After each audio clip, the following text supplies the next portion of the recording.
গিরিবাসীদের জলের জন্য সংগ্রাম হয়তো চিরকালীন। তাদের পানীয় জলের ব্যবস্থাপনা করার লোক দেখানো ও মন্ত্রী আমলাদের বড় বড় ঢাক পেটানো কথা শুধু কথায় রয়ে গেল। কিন্তু বাস্তবে রাজ্যের পাহাড়ি অঞ্চলের মানুষদের কঠিন থেকে কঠিনতম সমস্যার সম্মুখীন হয়েও এক ফোঁটা জলের জন্য সংগ্রাম করতে হয় নিরন্তর। এমনই এক করুণ দৃশ্য দেখা গেছে খোয়াই জেলার তেলিয়ামুড়া মহকুমার মুঙ্গিয়াকামী ৮টি ব্লকের অধীন ১৮মুড়া পাহাড়ের পাদদেশে NH8 সড়কের ৪৫ মাইল এলাকায়। গিরিবাসীদের কেবলমাত্র বেঁচে থাকার তাগিদে রাস্তার পাশে জমে থাকা নোংরা আবর্জনা মিশ্রিত জল সংগ্রহ করার করুণ দৃশ্য দেখে গা শিউড়ে ওঠে।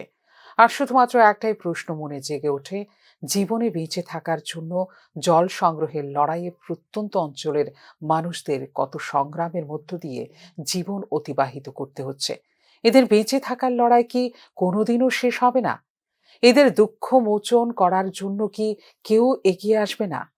রাজ্যের সর্বত্র উন্নয়ন ঊর্ধ্বমুখী হলেও রাজ্যের পাহাড়ি এলাকায় পা রাখলেই জনজাতিদের জলের জন্য চাতক পাখির মতো হাহাকারে করুণ দৃশ্য দেখতে পাওয়া যায়।